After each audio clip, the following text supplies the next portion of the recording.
What's up, guys? Sitting on Facebook Marketplace like we all do, trying to find that next deal, and boom, this pops up. Ride with me while I go take a look at this thing and tell you what the seller tried to do. So I'm going to bring you along with me as I take a look at a 16 Camaro. This car is offered on my local marketplace. Ironically, it's literally 15 minutes from my house. And on my way there, I called the seller and basically said, hey, I'm on my way. And he says to me, well, I've had a couple people come by. And I said, oh yeah? Well, does it even make sense for me to continue to come out? And he goes, no, the car's still here. He goes, but I have an offer for $5,200. And I go, really? I go, well, there's probably no sense in me coming there because I got $4,500 in my pocket, and I'm probably not going to go for $5,200 from based on what I saw in the pictures. And he says, no. Please continue to come. You never know. You never know. So right then and there, that told me, one, I think he's full of it. No one came there and offered him $5,200 unless there's something in the pictures, which I'll show you, that I'm missing. That maybe it's an RSSS.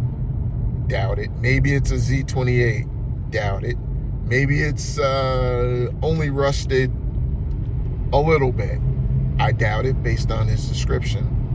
So for me, I look at that all and I go, yeah, you know what? My money's going to stay in my pocket right now, but I'll continue to go look.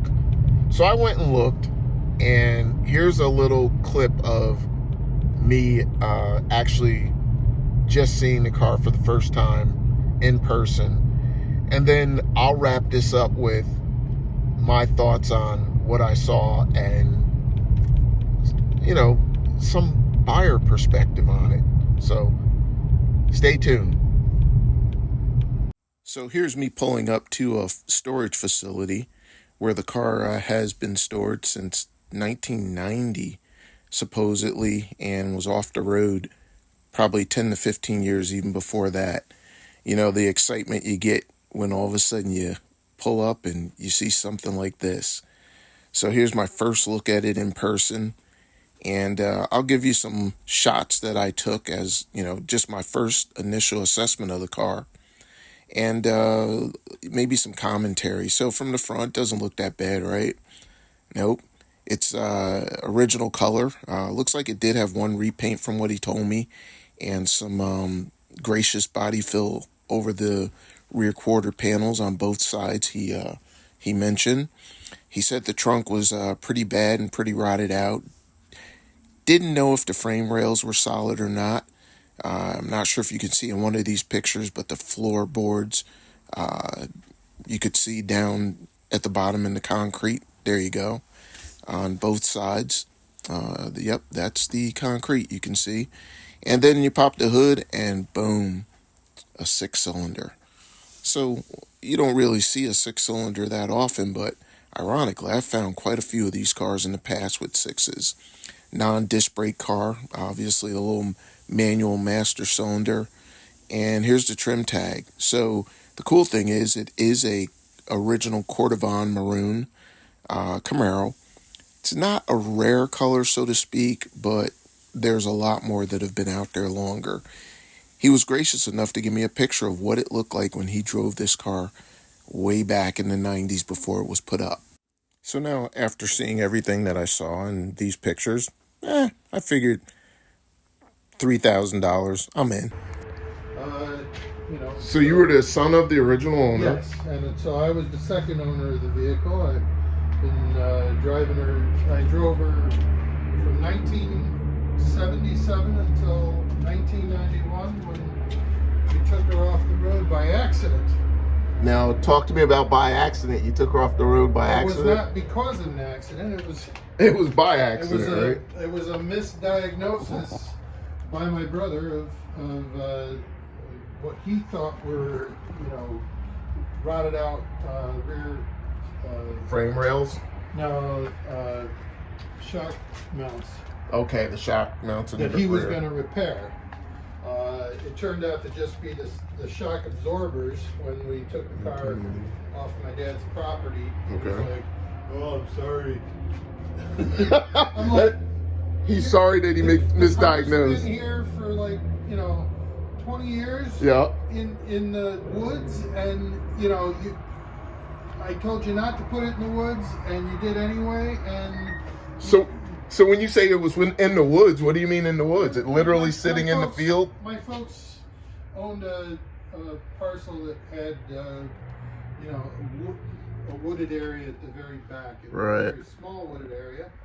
It wasn't like deep woods or anything like that. Yeah. You don't have a flashlight on you, do you, Bob? No, all I got is my cell phone. Gotcha.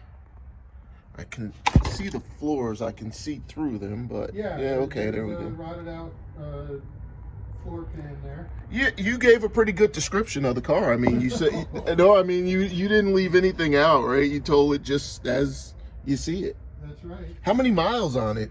185 plus. 185 plus, huh? Yeah, the 85 is still on the. Oh, looks like it's like a plum color, or is it a maroon? Burgundy. Burgundy, huh? That's the name of the paint. Is that's the original color, you think? Yes. That is the original color. We went by the numbers on the plate here in the. Someone else checked it out already? The numbers? A few guys. Looks like it's wild because it looks like it was Z-barred. It was. Yep, from those, whenever you see those plugs there. It was Z-barred back in 1968. Yeah. When my daddy bought it, and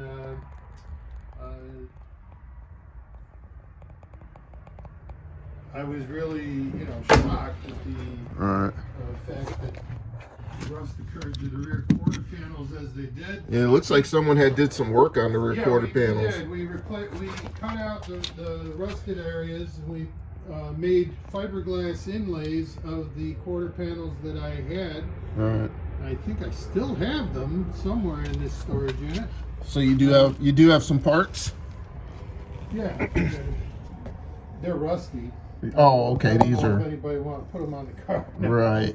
They'd have to be sandblasted. So you mentioned that your brother's misdiagnosis back in the day, which caused it to. He misdiagnosed it as being rotted out shock mounts, and it was just the shock. It was just the shock. So you're thinking the shock mounts are actually pretty good back there? Or nowadays, who knows, right? Who knows? I mean, it's been. You can't get to the other side, huh? Since 2003.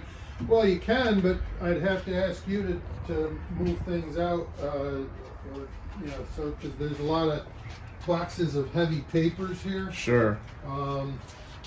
That, because my intention was to get the car restored, but I never got around to it. How did you come up with the? You started at $4,800. How did you come up with that? 45. I'm sorry. How did you come up with that price? I just pulled it out of my. Just felt like that was a good number? Yeah. Okay. So now you said I'd rather start low and have people bid high. Well, that's what's surprising to me, because I mean, I'll be honest with you, it's in just as you described, pretty rough shape, right? I mean, it needs complete resto. And you said you asked for $4,500, but someone's already offered you $52. Yep. So you heard it. He told me he had an offer for $5,200. So, I don't know. Kind of weird, right? Someone lists something for $4,500.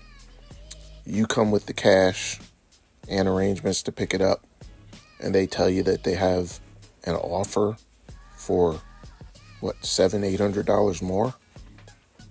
I don't know. For me, that kind of was weird. And at the end of the day, I don't think it's worth that much to me, maybe to someone else.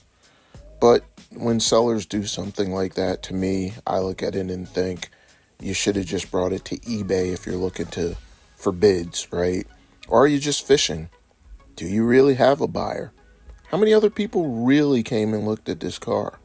And quite honestly, looking at the boxes and everything in the background, doesn't look like anybody did their diligence if they did. I know for a fact for me, at $3,000, I still would have moved all this stuff out of here, pulled the car out, and took a good look at the rear end, underneath, the trunk. I want to see it all. So maybe some of you guys are different, but this is just me and kind of how I go about things. Seller was a great guy. We had some good commentary, offline, and I wish him all the best. My offer again, I made it, and he didn't seem like he was too anxious to jump on that, but good luck to him. It's on Junk for Life, baby. All day, every day. And in the comments, tell me what you think. Peace, y'all.